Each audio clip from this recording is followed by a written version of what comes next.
welcome back to Stamping at the Warren, and I'm Tolton, and today I'm sharing with you how to make one of these cards on here. And the stamp set that I'm using is the Thoughtful Branches. There is a die pack that comes that coordinates with this, and you can purchase them at a bundle at a 10% saving, so it's worthwhile looking at that if you are into your die cutting as well as your rubber stamping.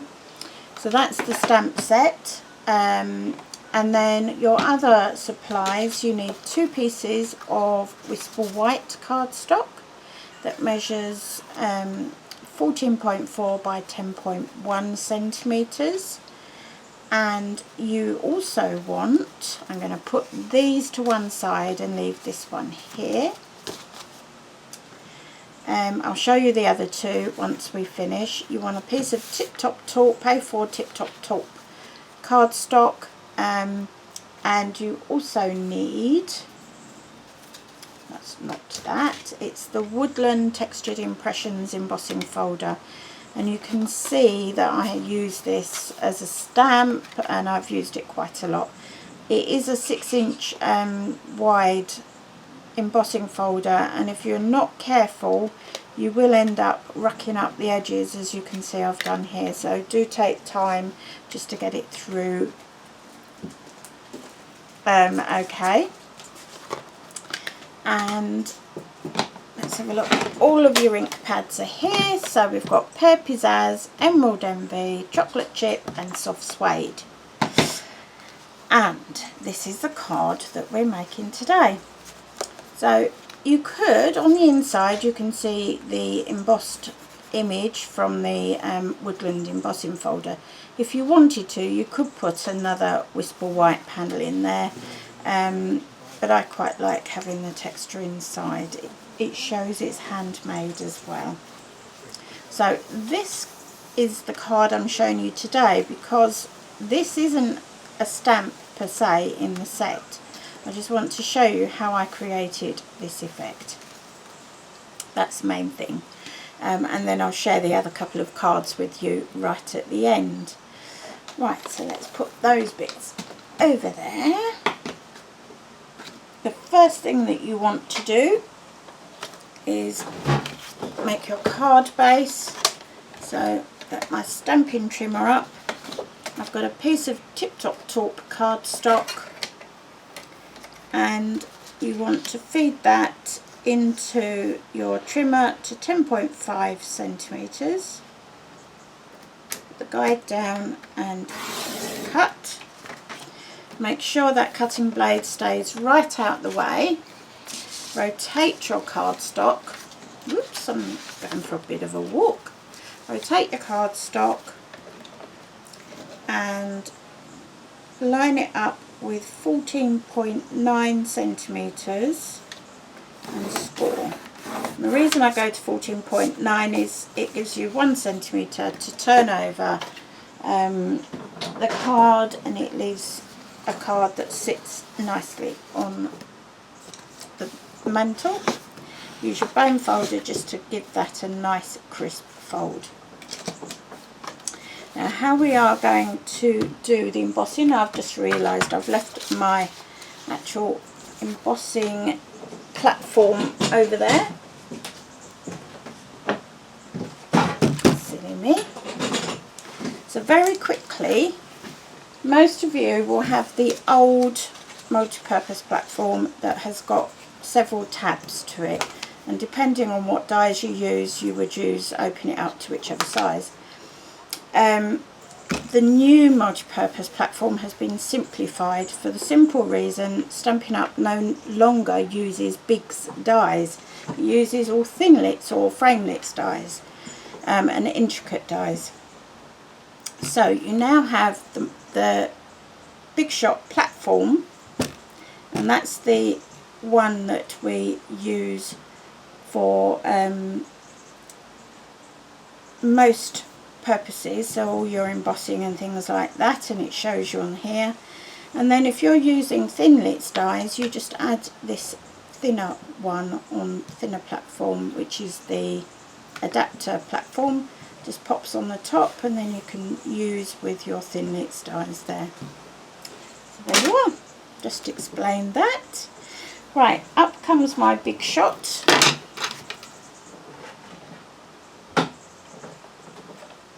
Ta-da! And we want the multi-purpose platform. And I've lost a cutting plate. No, I haven't. Yes, I have. 1, 2. Yes, it's there. It's alright. I was using the magnetic platform last time. Right, so with your card base and your embossing folder, hopefully you can see this, you're going to insert your cardstock just to that fold line. Okay, get it nicely lined up in the folder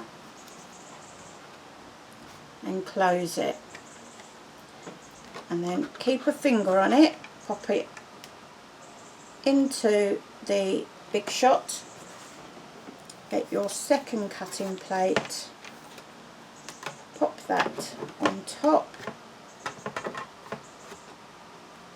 and run that through your big shot.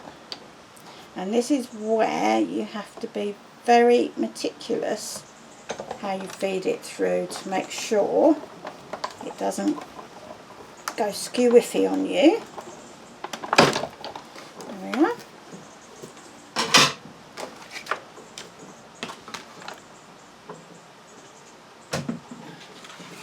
Remove that, and there is your embossed panel. Hopefully you can see that okay. I think we've gone for a walk. There we are. So you should see that okay. Alright.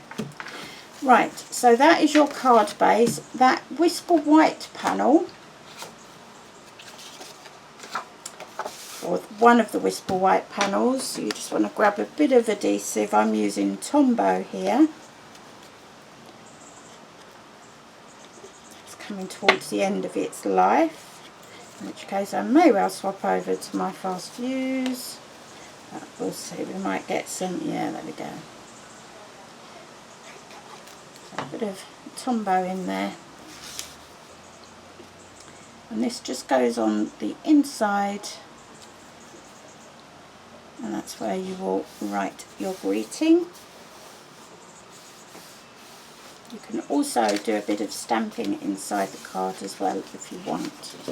So that's your card base. Pop that to one side so it doesn't get damaged. And then we're coming on to your main panel here. We're going to start with the tree trunk, and then we build up and down from there. And I've lost my tree trunk, so we're going to use soft suede for the trunk of the tree. And you'll see I like to stamp so that the acrylic block or the wood block is flat on the surface, and then I tap with the ink pad face down, and I find I have more control and you have fewer misstampings then. Stamp that down. You want to leave a bit of space at the bottom for where we're stamping. Then you want the grass stamp, and I can't see it, where are we there?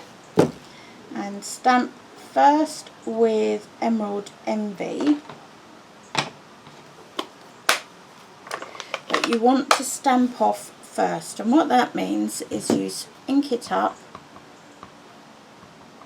and this is quite an intense colour, and then what you do is you kind of kiss it with the scrap paper, so it's a very quick up and down, and then you can stamp that down,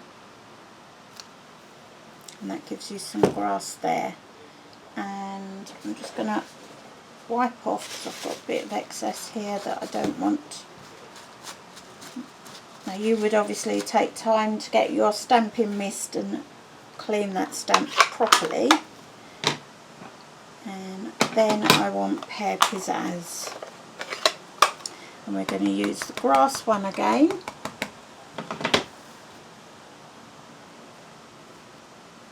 And that just goes over the top of where you stamped before, and then repeat that again so it comes down a little bit lower, and you're just swapping the placement of it a little bit each time. So there's your grass down there. Now, see this big stamp? That's your leaves. I'm taking it off the block and I'm going to turn it around. So this is the flat bit. This is really the base of your ink pad, of your stamp. And then you want to get this inked up with Pear Pizzazz.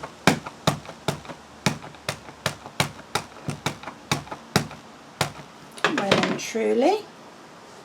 And then you line it up with the point. Hopefully you can see that. Let's bring you in a bit.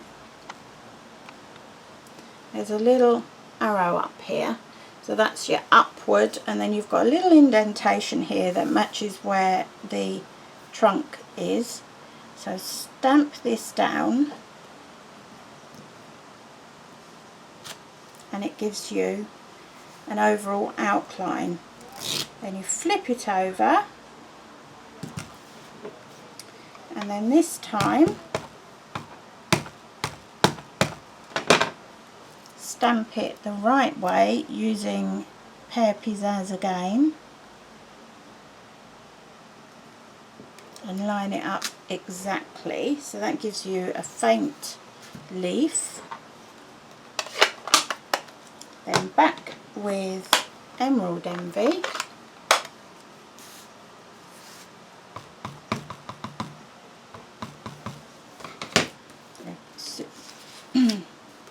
and just change the placement just a tad,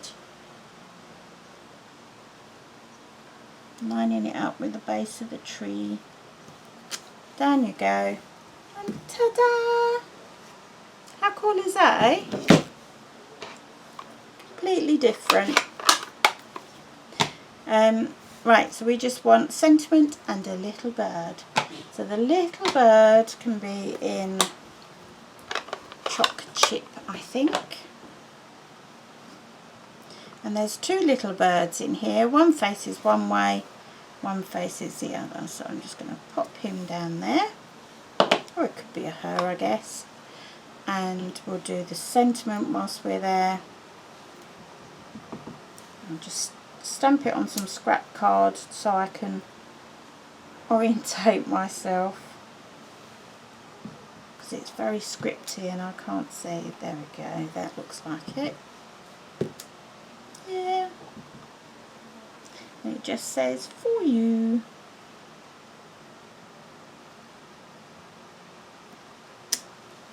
There we go.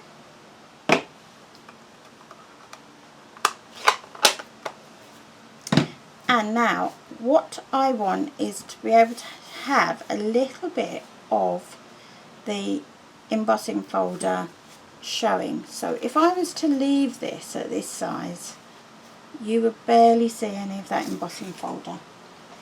So I'm going to bring up my trimmer and I'm going to take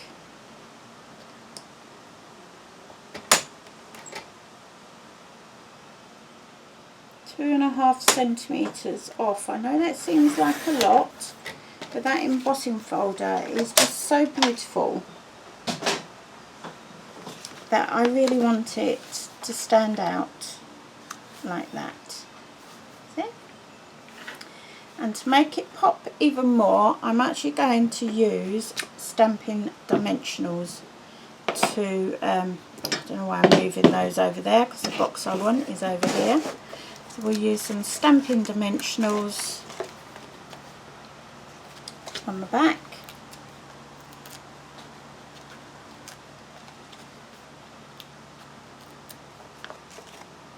Just 4, that's all you need. They're very resourceful, these dimensionals. And the reason that I didn't cut it to size at the time is because it gives you a little bit of leeway. So if your stamping is wider or narrower, it gives you that extra little bit of control to decide exactly where the placement will be and how much you need. And there is your card.